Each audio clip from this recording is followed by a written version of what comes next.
விலகாமல் என்னோடு என்றும் இருப்பவர்,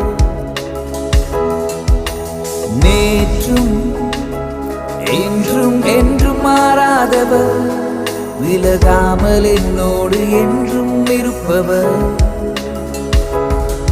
பலவீன நேரங்கள், இருளான பாதைகள், எதிரான சூழல்கள் என்றும் என்னை தாங்குபவர். பலவீன நேரங்கள், இருளான பாதைகள், எதிரான சூழல்கள் என்றும் என்னை தாங்குபவர். மாறாதவர் கிருபையில் நான் வாழ்கிறேன், என்னை மறவாதவர் கிருபையில் நான் வாழ்கிறேன்.